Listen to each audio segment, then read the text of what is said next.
Good evening. This is CTV News for Tuesday, April 18th. I'm Denise Douglas. And I'm Patricia Vallone. Thank you for joining us tonight. Well, police are asking for help identifying the woman who was stabbed to death on Easter Sunday.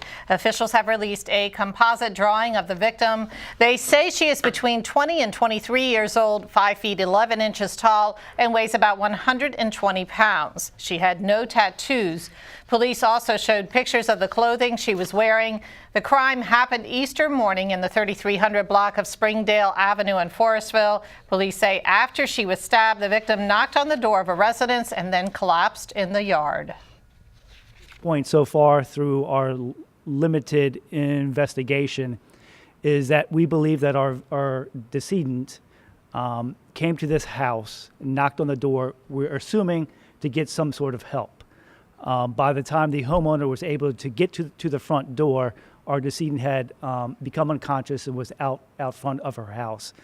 So unfortunately, we weren't able to get any information from our victim of what may have occurred. Kind of shocking, you know. Normally it's pretty quiet around here. Everybody knows everybody. So for us not to know her or who it was, just kind of shocking. I don't know what happened.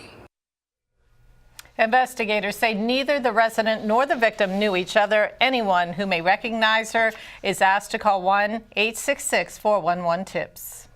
The Prince George's County Council is set to take up a bill designed to clean up vacant properties that are poorly maintained. As you may know, Prince George's was hit hard by the 2008 housing crisis and still has a significant amount of foreclosed homes. Bill sponsor Mel Franklin says the measure aims to address poor property standards. He says CB 39 will authorize the Department of Permitting, Inspections and Enforcement to establish a vacant and abandoned residential property registry.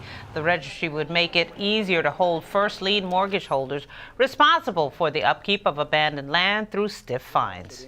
In combination with some other legislation, would give the county the authority to hold what they call the first lien holders, so the people who have the right to essentially foreclose on the mortgage, holds them accountable even before the foreclosure process is complete. It holds them accountable even when there's delinquency, when there's a vacancy, and then of course once the foreclosure process is complete.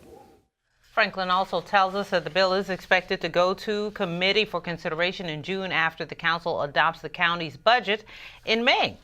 In politics, Governor Larry Hogan signs more than 200 bills into law during a special ceremony today in the State House. The legislation includes the Protecting Victims of Sex Trafficking Act of 2017, which classifies the crime as sexual abuse and makes it easier for authorities to prosecute offenders.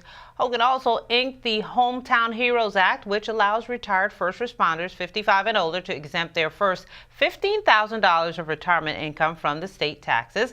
Other bills penned into law include criminal justice and victims' rights measures, as well as bills to provide tax relief and employment support for veterans. One local municipality defies President Trump's executive order and becomes a sanctuary city.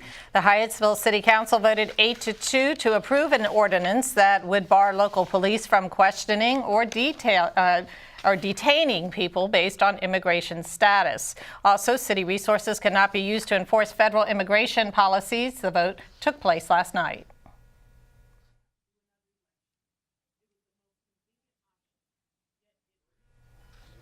Well, the deadline to file your taxes is here. Officials say make sure you sign and date your returns. The United States Postal Service suggests mailing returns early in the day.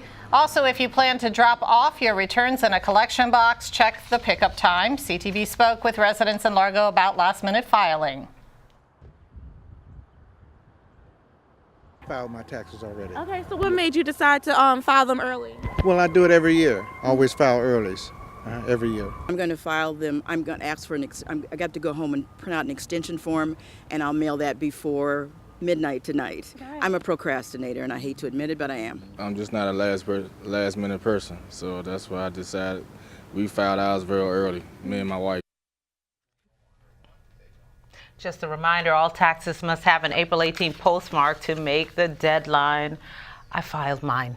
No Got that comment. off. I'm taking the fifth. You're watching CTV News. I'm Denise Douglas. And I'm Patricia Vallone. Up next is Autism Awareness Month. We'll tell you about an upcoming event to increase understanding of the disorder. Stay tuned.